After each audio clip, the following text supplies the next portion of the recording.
depends on something on the outside. If our success defines on somebody else, if our success depends on whether I'm going to beat this bull, then we're number 1, 2, and 3. Life becomes a struggle to stay on the bull. And we're not in unification with this. We're not in the flow of that divine circle. And so everything becomes a struggle. And then our success depends on staying on the thing. And so, but if we decide that we're going to face this and travel this life experience as supreme beings here in this life form, then we're in unification with it, and all of a sudden we have empowered ourselves to know that we're in the flow of our greater good and it expresses itself in all ways. And here's what happens is when we get into that, we see things that are just happening. How many of you know that things seem to be flowing? You don't even ask for something to happen. Something good automatically comes out of the sky and it happens. Anybody experience that? All the time. It's a synergistic energy of the universe itself. You have to read Deepak Chopra on that. But what we realize is that which we vividly imagine, strongly desire, and firmly believe. Can we know that? That which we vividly imagine, strongly desire, and firmly believe. Now, this is debatable by a lot of my friends, but I'll say it anyway. Must come to the present moment. Anybody accept that? Must come? I accept it, and I'm going to believe in it. So when we're opening to this idea of being one with all there is, then we open ourselves up to the magnificence of who we are. We have the experience then to face certain situations and evolve in consciousness to be even stronger in our belief system. Christian Larson was the person's name. How many of you have ever read The Pathway of Roses? It was neat. I was looking at the Oneness Center's website, and they mentioned the Pathway of Roses. This Pathway of Roses spells it all out. It's kind of neat by Christian. I'm going to read it to you. What Christian tells us is to say that life is beautiful no matter how things may appear. Isn't that interesting? Say that life is beautiful no matter how things may appear on the surface. Say that you are strong and well no matter how the body may feel. Isn't that interesting? Say that you are well and strong no matter how the body feels. The last time I gave a talk, I said, it's our body that's having the problem. We can have problems when we're at that higher state of consciousness. We're a divine being, eternal. We have no problems. But what Christian's saying is, say that you are strong and well no matter how the body feels. So we come to the realization that, I'm not on my body. I'm a spiritual being who's occupying this. It's taking me around the planet, but it's carrying me as a soul.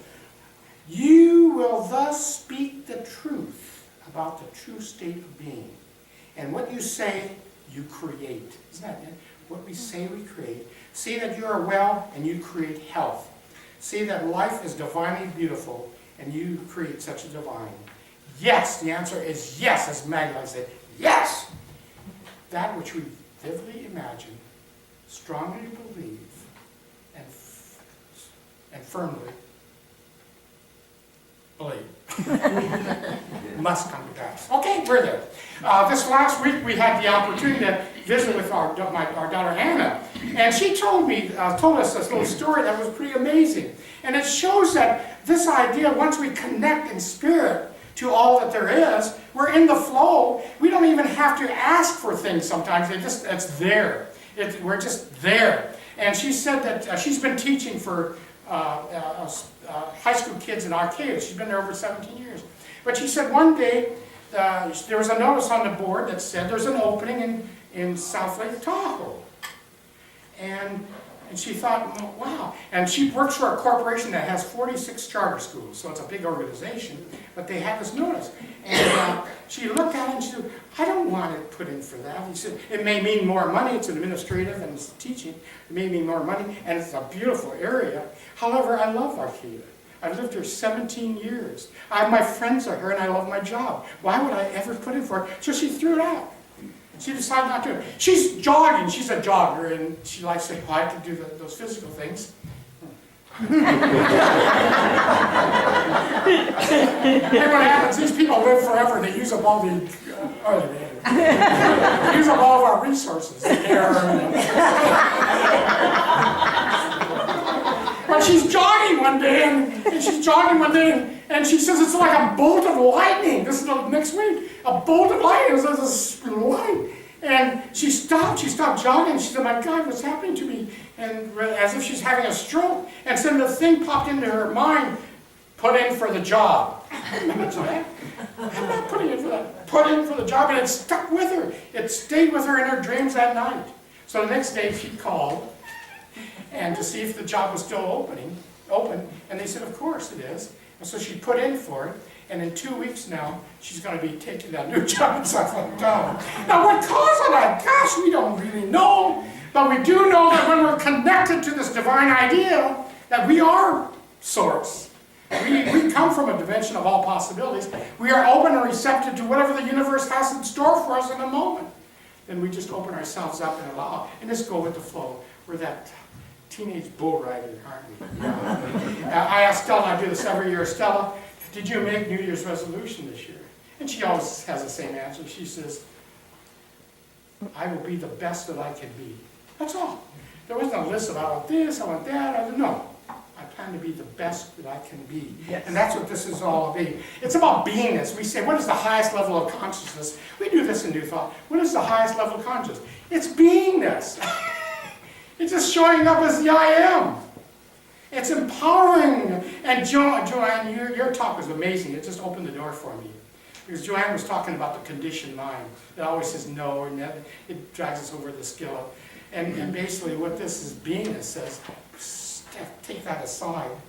There's a story that I like that's kind of neat. Because when we do this, we open our magnificence. We allow, thanks to Kim, years ago, she came up with this idea of opening up your magnificence. I use it a lot. But it opens up our magnificence because when we have things like Anna, our daughter, had, and it just opens her up to a new world that she was going to resist, but she went with it. And it helps her in her own evolution and experience of the physical world. Well, Bill and Mary, these are two New Thought religious science type people, they were moving from New York to Santa Barbara, to California.